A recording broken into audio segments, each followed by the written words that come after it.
विद्यार्थी मित्रों, standard 4 subject Hindi, इसमें आपको बुक लेनी है नई बाल सुलभ माला पार्ट नंबर 4। लास्ट वीडियो में हमने पोएम नंबर 12 सीखी थी, चमकते तारे यानी कि ट्विंकलिंग स्टार के बारे में। आपने इसकी एक्सरसाइज तथा ये पोएम है वो अपनी नोटबुक में लिख ली होगी। आज हम चैप्टर नंबर 13 सीखने वाला है। चैप्टर नंबर 13, दुश्मन पर विश्वास न करो, do not trust an enemy. यहाँ पे आपको दुश्मन के बारे में यहाँ पे चैप्टर दिया है, एक स्टोरी दी है कि आपका जो इनेमी है, आपका जो दुश्मन है, उस पर आप कभी भी विश्वास न करो, वो लास्ट में तो आपको नुकसान ही पहुंचाने वाला है। पाठ प्रवेश यानी कि इंट्रोडक्शन यहाँ पे दिया है। दुश्मनी का भाव मन में रखना उचित नहीं है। दुश्मनी को आसानी से ही दूर किया जा सकता है, परंतु फिर भी हमें सदा सतर्क रहना चाहिए। अगर हमारा कोई दुश्मन है तो हमें उस हमारी जो दुश्मनी है उसके साथ हमें सुलह कर लेनी चाहिए, लेकिन हमें उस पर हमेशा ध्यान रखना चाहिए, सतर्क रहना चाहिए। हमें ऐसा भी उसके ऊपर विश्वास नहीं कर देना चाहिए, क्योंकि वो हमारा दुश्मन है। भले ही आज वो हमसे दोस्ती कर ले और फिर भी वो अपनी दुश्मनी निकालने के लिए कुछ ना कुछ हमें नुकसान पहुंचाने के लिए ऐसा कोई प्लान जरूर बनाएंगे। इसलिए हमें आंख बंद करके उस पर विश्वास नहीं करना चाहिए। उसी तरह से यहाँ पे एक स्टोरी दी है। ये भेड़िया है और यहाँ पे है सारस का पिक्चर। सारस यानी कि क्रेन, सारस का मतलब क्या होता है? क्रेन। और भेड़िया यानी कि वुल्फ, ये दोनों है वो एक दूसरे के दुश्मन होते हैं। दुश्मन किस प्रकार से? ये जो वुल्फ होता है वो ऐसे ही प्राणियों का शिकार कर देते हैं, क्योंकि उसे जो भूख लगती है तब वो किसी का नहीं भला सोचते हैं। तो ये जो क्रेन है वो उसकी मदद कर रहा है, लेकिन फिर भी वो उसे खाने की कोशिश करने वाला है। चलो हम चैप्टर में देखते हैं। किसी जंगल में एक भेड़िया रहता था। एक जंगल था, वहां पे एक वुल्फ रहता था। भेड़िया उसे कहते हैं हिंदी में। एक दिन उसने किसी बड़े पशु का शिकार किया। वो एक बड़ा पशु होता है, उसका वो शिकार कर देता है। उसे मारकर उसका मांस वो खा रहा था। वह उसे खा रहा था। मांस खाते खाते एक बड़ी सी हड्डी उसके गले में अटक गई। अब होता ऐसा है कि वो बड़ा पशु उसने जो शिकार किया था, वो जब वो खा रहा था तो उसने एक बड़ी सी जो उसकी हड्डी होती है, बोन होता है, वो ये जो भेड़िया है उसके गले में अटक जाता है। वह बहुत परेशान हो गया।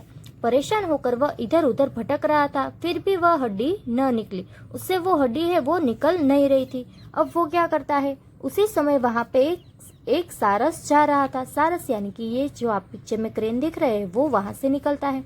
तो भेड़िए ने सारस से प्रार्थना की कि वह उसकी सहायता करे। वो गिड़गिड़ाने लगता है, उसे रिक्वेस्ट करने लगता है कि मुझे बचाओ, मैं मुसीबत में हूँ। मेरे जो गले में एक हड्डी लटकी हुई है, तो तुम्हारी तो इतनी लंबी चोंच है, उसकी मदद से तुम मुझे ये हड्डी है वो मेरे मुंह में से निकाल दो, मुझे बहुत पेन हो रहा है। सारस ने जब उसकी यह दशा देखी तो उसे दया आ गई। ये रोने गिड़गिड़ाने लगा तो सारस से उसको दया आने गई। वो दया तो करने के इसलिए वो उसको मदद करने के लिए जाती है। उसने अपनी लंबी चोंच भेड़िए के मुंह के अंदर डालकर उसके गले में अटकी हुई हड्डी को निकाल दिया। भेड़िए की जान में तो जान आ गई। अब होता ऐसा है कि जो क्रेन होता है वो तो उसको उसके जो मुंह के अंदर हड्डी फंसी हुई थी उसको निकाल देता है, और ये जो भेड़िया है उसके जान में जान आ गई, क्योंकि वो कब से दर्द का करा रहा था। उसने सारस को धन्यवाद तक न दिया। वो सारस को थैंक यू कहने के बजाय वो क्या करता है, बल्कि झपट कर उसे खाना चाहा।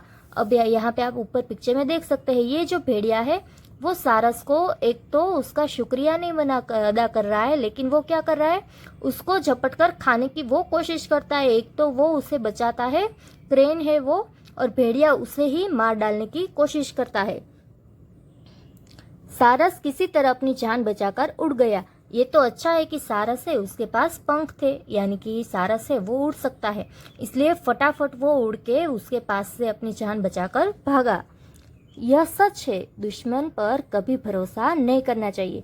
बच्चों, ये स्टोरी है, इससे आपको मोरल ये मिलता है, बोध ये मिलता है कि ये सच है कि दुश्मन पर हमें कभी भी भरोसा नहीं करना चाहिए। दुश्मन चाहे हमें किसी भी तरह से बहला फुसला कर अपने साथ जो सुलह करने के लिए मना ले, फिर भी हमें उसके साथ अब जो विश्वास है वो डायरेक्ट नहीं कर देना चाहिए। हमें क्या करना चाहिए?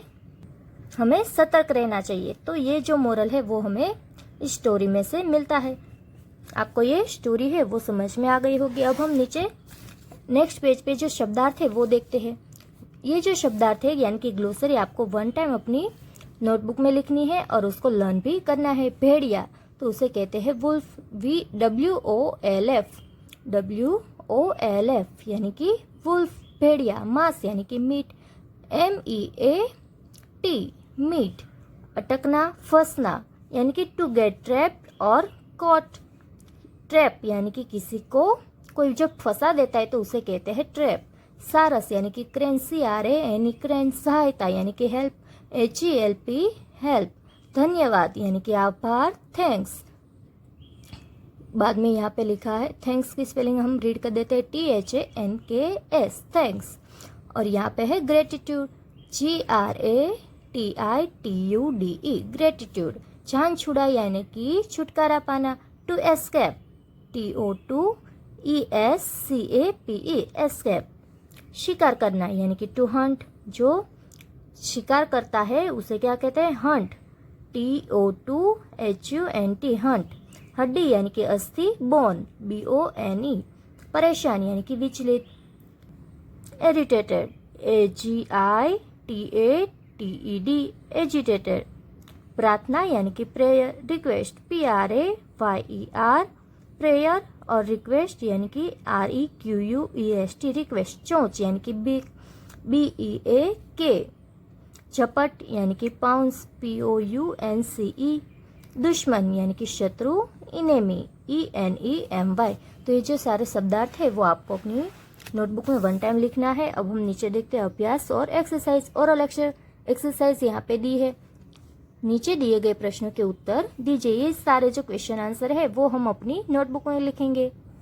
इसके लिए आपको अपनी हिंदी की नोटबुक निकालनी है और वहाँ पे हेडिंग देना है चैप्टर नंबर 13 दुश्मन पर विश्वास न करो, और अभ्यास का हेडिंग भी दीजिए। नीचे दिए गए प्रश्नों के उत्तर दीजिए। नंबर 1 का क्वेश्चन है जंगल में कौन रहता था। तो बच्चों जंगल में कौन रहता था, भेड़िया यानी कि वुल्फ। तो आंसर लिखिए जंगल में भेड़िया रहता था और लास्ट में फुल स्टॉप। बाद में वन लाइन लीव कीजिए और नेक्स्ट क्वेश्चन लिखिए भेड़िए ने किसका शिकार किया। तो बच्चों भेड़िए ने एक बड़े पशु का शिकार किया था, जो कि आपको यहाँ पे आंसर में लिखना है। भेड़िए ने एक बड़े पशु का शिकार किया। उसके बाद है नेक्स्ट क्वेश्चन, क्या सारस ने भेड़िए की सहायता की। तो यहाँ पे आपको क्वेश्चन पूछा गया है कि सारस यानी कि क्रेन है, उसने जो वुल्फ था उसकी सहायता, उसकी मदद की थी। तो की थी ना बच्चों। तो यहाँ पे हमें हाँ लिखना है, हाँ। बाद में कोमा कीजिए, सारस ने भेड़िए की सहायता की। घ, हमें किस पर भरोसा नहीं करना चाहिए। तो आंसर आएगा हमें दुश्मन पर भरोसा नहीं करना चाहिए। किसके ऊपर भरोसा नहीं करना चाहिए, हमें दुश्मन पर भरोसा नहीं करना चाहिए। तो ये जो अभ्यास के क्वेश्चन आंसर थे 4, वो आपको इस प्रकार से अपनी नोटबुक में लिखना है। अब है लिखित अभ्यास। तो क्वेश्चन 1 इसमें भी क्वेश्चन आंसर है, तो इसको भी हम नोटबुक में लिखेंगे। इसके लिए आपको हेडिंग लगाना है लिखित अभ्यास क्वेश्चन नंबर 1। नीचे दिए गए प्रश्न के उत्तर लिखिए। क, भेड़िया कहाँ रहता था। तो बच्चों भेड़िया कहाँ पे रहता था, जंगल में। तो आंसर लिखना है भेड़िया जंगल में रहता था। भेड़िया जंगल में रहता था। ख, नेक्स्ट क्वेश्चन है भेड़िए के गले में क्या अटक गया था। तो आंसर लिखिए भेड़िए के गले में हड्डी अटक गई थी। एक जो बोन था वो अटक गया था। भेड़िए के गले में हड्डी अटक गई थी। आंसर आगे का क्वेश्चन लिखते हैं, भेड़िए की सहायता किसने की। तो भेड़िया था, उसकी सहायता कौन करता है, सारस। तो आंसर लिखिए भेड़िए की सहायता एक सारस ने की, यानी कि एक जो क्रेन था उसने भेड़िए की सहायता की थी। आगे का क्वेश्चन देखते हैं। घ, सारस ने भेड़िए के गले से हड्डी को कैसे निकाला। तो आंसर लिखिए सारस ने अपनी लंबी चोंच भेड़िए के मुंह के अंदर डालकर उसके गले से हड्डी को निकाला। सारस ने अपनी लंबी चोंच भेड़िए के मुंह के अंदर डालकर उसके गले से हड्डी को निकाला। अब हम आगे जो लास्ट क्वेश्चन है वो देखते हैं। सारस को सहायता करने का क्या फल मिला। जब सारस भेड़िए की सहायता करता है तो उसको क्या फल मिलता है। आंसर लिखिए सारस को सहाय करने के फल के स्वरूप में धन्यवाद नहीं मिला, बल्कि भेड़िए ने उसको झपट कर खाने की कोशिश की। क्या आंसर आएगा? सारस को सहायता करने के फल के रूप में धन्यवाद नहीं मिला, बल्कि भेड़िए ने उसको झपट कर खाने की कोशिश की। तो ये यहाँ पे लिखित अभ्यास का जो क्वेश्चन नंबर 1 है वो भी कंप्लीट होता है। अब हम टेक्स्ट बुक में देखते हैं। क्वेश्चन 1 हमने कंप्लीट किया। क्वेश्चन नंबर 2 देखते हैं। नीचे लिखे वाक्यों का जवाब हाँ या ना में लिखिए। राइट यस और नो अगेंस्ट ईच स्टेटमेंट। यहाँ पे आपको स्टेटमेंट दिया है, वो सही है कि गलत है वो आपको यहाँ पे आंसर लिखना है। क, मांस खाते खाते एक हड्डी भेड़िए के गले में अटक गई, तो ये सही बात है हाँ, तो यहाँ पे हमें हाँ लिखना है। ख, सारस ने भेड़िए के गले में से हड्डी को नहीं निकाला, तो ये सही बात है नहीं, सारस ने भेड़िए के गले में से हड्डी को निकाला था, इसलिए हम यहाँ पे ना लिखेंगे। ये सेंटेंस है वो गलत है। आगे देखते हैं। सारस को हड्डी निकालने का अच्छा फल मिला, तो नहीं, उसको उसका बुरा फल मिला। क्यों? क्योंकि भेड़िया जो था वो उसको ही खाने की कोशिश करने लगा, तो यहाँ पे हमें ना लिखना है। और यहाँ पे है शत्रु पर विश्वास मत करो, तो यहाँ पे आएगा हाँ, शत्रु यानी कि दुश्मन, तो यहाँ पे उसके ऊपर कभी हमें विश्वास नहीं करना चाहिए, क्योंकि वो कभी ना कभी हमें मुसीबत में डाल सकता है। इसलिए हमें यहाँ पे दिया गया है स्टेटमेंट कि हमें शत्रु पर कभी भी विश्वास नहीं करना चाहिए, तो यहाँ पे आपको हाँ लिखना है। अब क्वेश्चन नंबर 3 देखते हैं। खाली स्थान भरिए, फिल इन द ब्लैंक्स। यहाँ पे आपको 2 ऑप्शन दिए हैं। 2 ऑप्शन में से जो राइट है वो यहाँ पे आपको बीच में लिखना है। क, किसी जंगल में एक ब्लैंक रहता था। अब जंगल में कौन रहता था? भेड़िया रहता था कि शेर? तो यहाँ पे जो फर्स्ट ऑप्शन है भेड़िया, वो हमें लिखना है, तो उसके नीचे आपको अंडरलाइन भी करनी है और यहाँ पे आंसर लिखना है भेड़िया। ख, भेड़िया परेशान होकर ब्लैंक भटक रही थी। भेड़िया जो उसके मुंह में हड्डी अटकी हुई थी, तो वो इधर उधर भटक रही थी, इसलिए हमें इधर उधर जो फर्स्ट आंसर है उसके नीचे अंडरलाइन करके यहाँ पे आंसर लिखना है इधर उधर। आगे देखते हैं। ग, सारस ने जब उसकी यह ब्लैंक देखी तो उसे ब्लैंक आ गई, तो यहाँ पे हालत, दशा, दया और करुणा, ये 4 ऑप्शन दिए हैं, उसमें से आपको यहाँ पे चूज करके लिखना है। तो आंसर फर्स्ट में आएगा, सारस ने जब उसकी यह दशा देखी तो उसे दया आ गई। फर्स्ट में दशा और सेकंड में दया आंसर आएगा। आगे देखते हैं। सारस ने अपनी चोंच से भेड़िए के गले की ब्लैंक निकाल दी। क्या निकाल दी? रोटी फंसी हुई थी कि हड्डी? हड्डी। तो ये जो सेकंड नंबर का आंसर है वो हम यहाँ पे लिखेंगे। और लास्ट यहाँ पे ब्लैंक्स दिए। दुश्मन कभी किसी के ब्लैंक नहीं होते। दुश्मनी या दोस्त, दुश्मन कभी किसी के दोस्त नहीं होते, तो जो सेकंड नंबर का आंसर है वो हमें यहाँ पे लिखना है। उसके बाद है मूल्यपरक प्रश्न, वैल्यू बेस्ड क्वेश्चन। क्या आपने मित्रों को धोखा देना उचित है? कक्षा में चर्चा किए।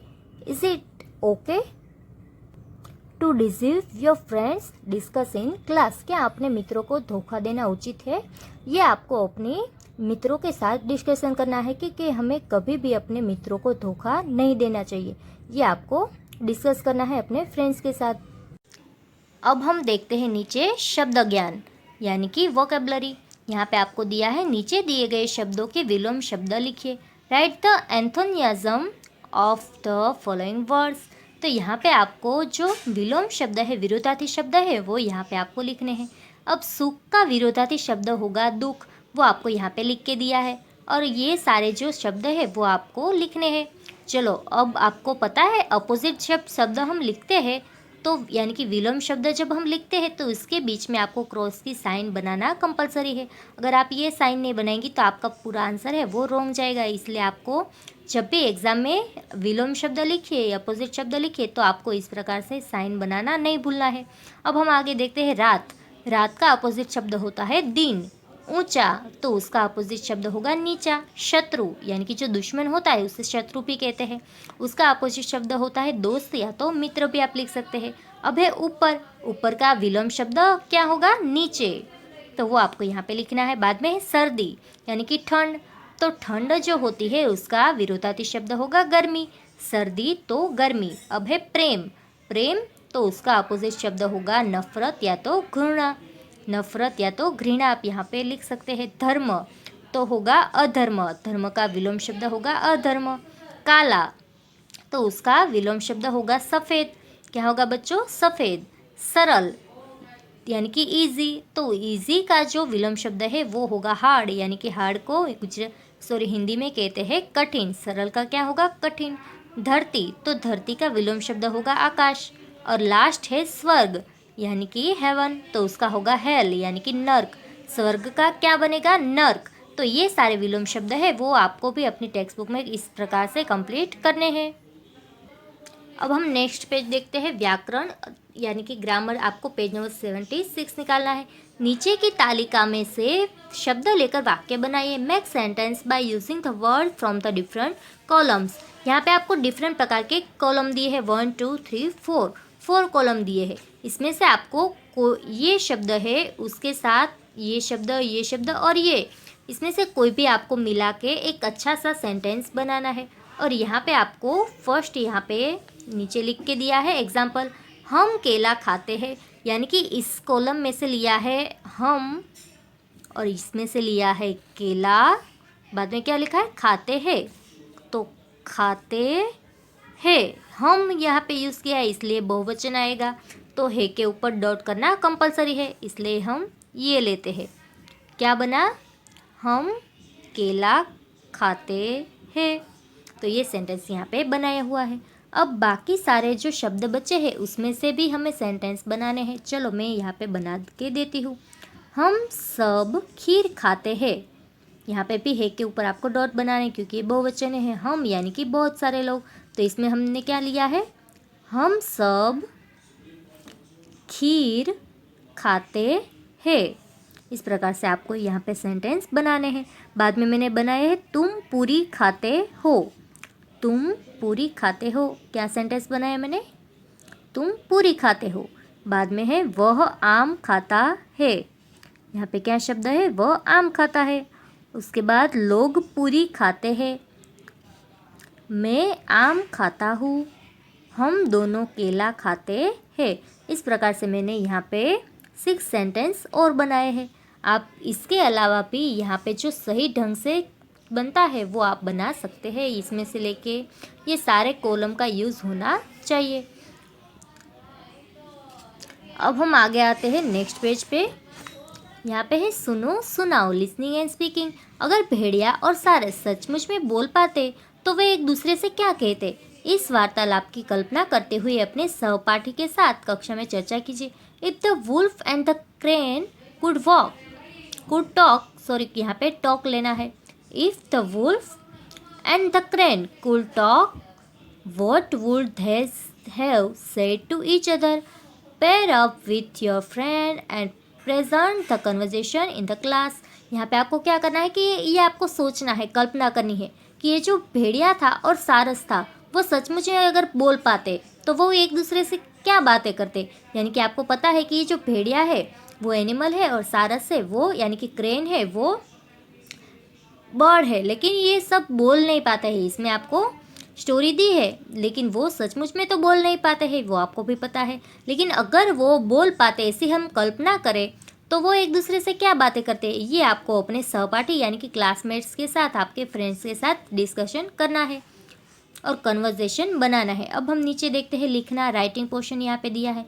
नीचे लिखे वाक्य को पाठ के अनुसार सही क्रमक में लिखिए। Based on the lesson rewrite the following sentence in the correct order. Correct order के हिसाब से यहाँ पे जैसे हमने स्टोरी में सुना उस ऑर्डर से यहाँ पे आपको इसको ठीक से लिखना है। देखिए मैंने नंबर 1 डाला है ख को, यहाँ पे आपको नंबर 1 डालना है क्योंकि सबसे पहला स्टोरी में क्या आता है, एक जंगल में एक भेड़िया रहता था।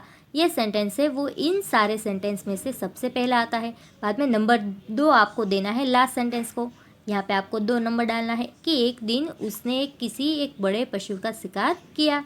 बाद में आता है नंबर 3, मांस खाते खाते एक बड़ी सी हड्डी उसके गले में अटक गई, यहाँ पे आपको 3 नंबर डालना है। बाद में नंबर डालना है यहाँ पे 4, वह उसे खा रहा था। और यहाँ पे नंबर 5 में क्या लिखा है, वह बहुत परेशान हो गया। और नंबर इस प्रकार से 1 से लेके 5 तक हमने कंप्लीट कर लिए। अब आते हैं सृजनात्मक गतिविधि यानी कि क्रिएटिव एक्टिविटी दी है। सारस कैसा पक्षी होता है? आपने कभी क्रेन को देखा है? वो कैसा होता है, उसके क्या क्या गुण होते हैं, एक चार्ट पेपर पर चित्र सहित लिखना है आपको। Find out more about cranes and there characteristic. यहाँ पे फीचर्स जो है वो आपको क्या करना है, लिखना है। Right the information on a chart paper and paste picture. यहाँ पे सारस नाम का यानी कि यहाँ जो क्रेन होता है वो पक्षी कैसा होता है और उसके में क्या क्या गुण होते हैं वो आपको चार्ट पेपर पर लिखना है। अभी हमें ये जो एक्टिविटी है नहीं करनी है क्योंकि आप यहाँ पे स्कूल में आने ही नहीं वाले, इसलिए जो चार्ट पेपर है वो अभी हमें नहीं करना है। इस क्वेश्चन को हम ओमिट कर देते हैं।